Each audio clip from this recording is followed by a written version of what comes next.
ആത്മീയ കഥകളുടെ പുതിയ അധ്യായത്തിലേക്ക് ഏവർക്കും സുസ്വാഗതം. ഏവർക്കും ശുഭം നേരുന്നു.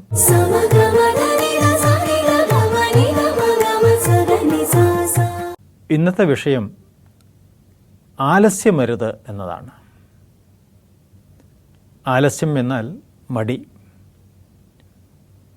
തളർച്ച, ദുഃഖം, ഭയം, കോപം, ഈ പടികൾ കയറി നാം ആലസ്യത്തിൽ നിന്നും കൂടി മുക്തനാകാനുള്ള ഒരു പദ്ധതിയെക്കുറിച്ചാണ് ആലോചിക്കുന്നത്. നമുക്ക് മടി പിടിച്ചിരിക്കുക എന്നുള്ളത് കുഴിമടിയന്മാരെന്നൊക്കെ പറയുന്നുണ്ട്. അത് ജോലി ചെയ്യാൻ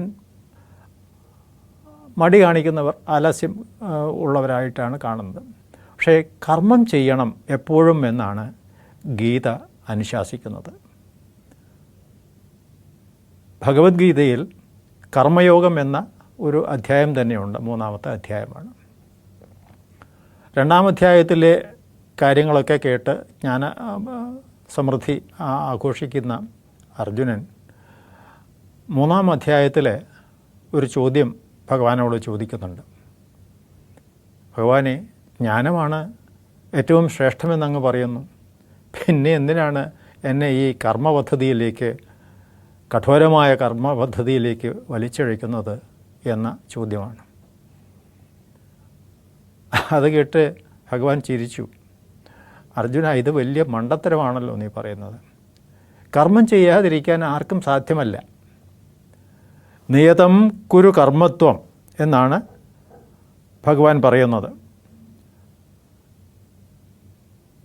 കർമ്മജ്യായോ ഹ്യകർമ്മണ ശരീരയാത്രാപിച്ചതേ ന പ്രസിദ്ധ്യേദകർമ്മണ എന്ന് ഭഗവാൻ പറയുന്നു. കർമ്മം ചെയ്യാതെ എല്ലാ സമയത്തും നിയതം ഒരു കർമ്മത്വം, എല്ലാ സമയത്തും കർമ്മം ചെയ്തുകൊണ്ടിരിക്കണം. കർമ്മം ചെയ്യാതെ ഇരിക്കാൻ ആർക്കും സാധ്യമല്ല. എന്തിന്? നിൻ്റെ ശരീരയാത്ര പോലും, ശരീരം കൊണ്ടു നടക്കൽ പോലും നിനക്ക് സാധ്യമല്ലാതെ വരും കർമ്മം ചെയ്യാതിരുന്നാൽ എന്നാണ്.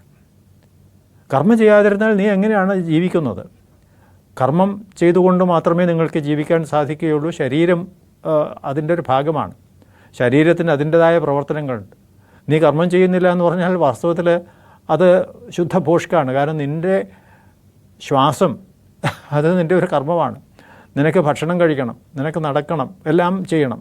കർമ്മം ചെയ്യാതെ ഒരു സമയത്തും നിനക്ക് ഇനി ഇല്ല, ഞാൻ കർമ്മം ചെയ്യുന്നില്ല എന്നിരിക്കട്ടെ, ഉറങ്ങുകയാണ് അല്ലെങ്കിൽ വെറുതെ ഇരിക്കുകയാണ്, അപ്പോഴും കർമ്മം ചെയ്യുന്നുണ്ട്. ശരീരത്തിലെ ഓരോ അവയവവും അതിൻ്റേതായ പ്രവർത്തനങ്ങൾ ചെയ്തുകൊണ്ടിരിക്കുന്നു, ശ്വസിച്ചുകൊണ്ടിരിക്കുന്നു, ഭക്ഷണം അകത്ത് നൽകിയത് പാകം ചെയ്തുകൊണ്ടിരിക്കുന്നു, രക്തം പ്രവഹിച്ചുകൊണ്ടിരിക്കുന്നു, ഹൃദയം മിടിച്ചുകൊണ്ടിരിക്കുന്നു. ഇത് മാത്രമല്ല, ശരീരത്തിലെ എത്രയോ കോശങ്ങൾ പ്രവർത്തിച്ചു കൊണ്ടേയിരിക്കുന്നു. മാത്രമല്ല, അതിൽ എത്രയോ ജീവികൾ ഉണ്ട്. നമ്മുടെ ജീവിതത്തെ ഭംഗിയാക്കി തീർക്കാൻ വേണ്ടിയിട്ട് പ്രയത്നിക്കുന്നവർ, അവരും പ്രവർത്തിച്ചു കൊണ്ടിരിക്കുന്നു. അപ്പോൾ കർമ്മം ചെയ്യുന്നില്ല എന്ന് പറയാൻ പറ്റില്ല. കർമ്മം നമ്മുടെ ജീവിതത്തിന് അനുപേക്ഷണീയമാണ്. ഏതെങ്കിലും ഒരു അവയവം പടിമുടക്കിയാൽ ആ താൽക്കാലികമുണ്ട്, പക്ഷേ എല്ലാം നമുക്ക് നിരോധിക്കാൻ സാധിക്കുന്നില്ല. അപ്പോൾ കർമ്മം ചെയ്യണമെന്ന് പറയുന്ന ഭാഗം ആണ് ഏറ്റവും. പക്ഷേ ആ കർമ്മം ചെയ്യുന്നത് എങ്ങനെ? നല്ല കർമ്മങ്ങൾ ചെയ്യണം. നല്ല കർമ്മങ്ങൾ ചെയ്യുന്നതിലായിരിക്കണം ശ്രദ്ധ. യദ്യദാചരതി ശ്രേഷ്ഠ തത്തദേവേതരോ ജന സയത് പ്രമാണം കുരുതേ ലോകസ്തദനുവർത്തതേ എന്നാണ്. എന്താണോ ശ്രേഷ്ഠന്മാരായ ആളുകൾ ആചരിച്ച് കാണിക്കുന്നത് അതാണ് നമുക്ക് സ്വീകാര്യമായിട്ടുള്ളത്. അപ്പോൾ ശ്രേഷ്ഠാചാര്യന്മാർ എന്നൊരു വിഭാഗമുണ്ട്. അവരാണ് മഹാന്മാരായിട്ട് കാണപ്പെടുന്നത്.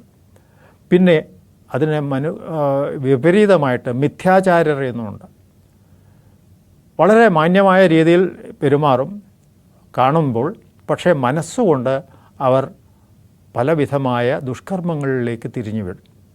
അപ്പോൾ മനസ്സുകൊണ്ട് ചെയ്യുന്നതും പാപമാണ്, മനസ്സ് ചെയ്യുന്നത് കൊണ്ടും ശുഭമായിട്ട് വരും. ഒരാൾ ഒരു ഏറ്റവും ഹീനമായ ഒരു പരിസ്ഥിതിയിലിരുന്ന് ഏറ്റവും നന്മയെക്കുറിച്ചുള്ള കാര്യങ്ങൾ ചിന്തിക്കുന്നുവെങ്കിൽ അയാൾ ശ്രേഷ്ഠമായ ഇതാണ്. ഏറ്റവും താഴ്ന്ന കുടിലിൽ ജീവിക്കുക, ഏറ്റവും ലളിതമായ ജീവിതം നയിക്കുക. പക്ഷേ കുടിലിൽ ജീവിക്കുന്ന ഒരാൾ മഹത്തരമായ കാര്യങ്ങൾ ചെയ്യുമ്പോൾ മാളികയിൽ പ്രഭാവത്തിൽ കഴിയുന്ന വലിയ പദവിയിൽ കഴിയുന്ന ആളുകൾ അവരെല്ലാം ചെയ്യുന്നത് നന്മയാണെന്ന് പറയാൻ പറ്റില്ല. അവർ വലിയ സ്ഥാനങ്ങളിലിരുന്ന് വലിയ മാന്യത ഭാവിച്ചുകൊണ്ട് ഹീനമായ കർമ്മങ്ങളിലേക്ക് മനസ്സ് വ്യാപരിച്ചാൽ അത് ദുഷ്കർമ്മമായി തീരുന്നു. അപ്പോൾ ജീവിത രീതികളെല്ലാം മനസ്സുകൊണ്ട് നമ്മൾ എന്ത് കർമ്മം ചെയ്യുന്നതും ഭാഗമാണ്. ശരീരം കൊണ്ട് ചെയ്യുന്ന കർമ്മം മാത്രമല്ല, ഓരോ കർമ്മവും കണ്ണ് ചെയ്യുന്നത് ഒരു കർമ്മമാണ്. കാണുന്നത്, നല്ല കാര്യങ്ങൾ കാണുക, അതൊരു നല്ല കർമ്മമാണ്. നല്ല കാര്യങ്ങൾ കേൾക്കുക, നല്ല മനുഷ്യരുമായിട്ട് ഇടപെടുക, സത്സംഗം എന്നാണ് ഇതിനെ പറയുന്നത്. അപ്പോൾ സത്സംഗങ്ങളിൽ ഇതിനെ പറ്റിയിട്ട് ശങ്കരാചാര്യർ പറയുന്നുണ്ട്, സത്സംഗത്വേ നിസ്സംഗത്വം, നിസ്സംഗത്വേ നിർമോഹത്വം, നിർമോഹത്തെ നിശ്ചലതത്വം, നിശ്ചലതത്വേ ജീവൻ മുക്തി എന്നാണ്. അപ്പോൾ സത്സംഗങ്ങളിൽ ചേർന്ന് നല്ല കർമ്മങ്ങൾ ചെയ്യുന്നവരാണെങ്കിൽ അവർ ആചരതി ശ്രേഷ്ഠന്മാരാണ്. അല്ലാതെ ദുസ്സംഗങ്ങളിൽ ചേർന്ന് ദുഷ്കർമ്മങ്ങളിൽ പ്രവർത്തിച്ച് വരുന്ന അവരാണ് മിഥ്യാചാരന്മാർ. ചിലരെ നമ്മൾക്ക് മനസ്സിലാവില്ല. അവർ വളരെ മാന്യമായ വസ്ത്രം ധരിച്ച് മാന്യമായ രീതിയിൽ പെരുമാറുകയൊക്കെ ചെയ്യും. പക്ഷേ മലിനമായ കാര്യങ്ങളിലായിരിക്കും അവരുടെ ആസക്തി. മനസ്സുകൊണ്ട് അവർ പെരുമാറുന്നത് മറ്റൊരു മാർഗത്തിലൂടെയാണ്, ദുഷ്കർമ്മികളായിട്ടാണ്. അപ്പോൾ അതല്ല വേണ്ടത്. കർമ്മം യോഗ കർമ്മസു കൗശലം എന്ന് ഭഗവാൻ പറയുന്നുണ്ട്. കർമ്മയോഗത്തിലുള്ളത് കർമ്മം ഗുണകരമായി തീരണം എന്നുള്ളതിലാണ്. അത് ആലസ്യമില്ലാത്ത ഒരവസ്ഥയിലേക്ക് മനസ്സിനെ കൊണ്ടുവരണം. ജ്ഞാനമുണ്ടെന്ന് കരുതി അലസനായി ഇരിക്കരുത് അർജുന. നീ കർമ്മമനുഷ്ഠിക്കണം. കർമ്മമാണ് ശ്രേഷ്ഠമായിട്ടുള്ളത്. അത് ശ്രേഷ്ഠമായ കർമ്മം തന്നെ വേണം. ആരൊക്കെ നല്ല കാര്യങ്ങൾ ആചരിക്കുന്നോ അതോ ശ്രേഷ്ഠാചാരന്മാരും അതല്ലാത്ത ആചരിക്കുന്നവർ മിഥ്യാചാരന്മാരുണ്ട്. നീ ആചാര്യനായിരിക്കണം എന്ന ഉദ്ബോധനമാണ് ഭഗവാൻ അർജുനന് നൽകുന്നത്.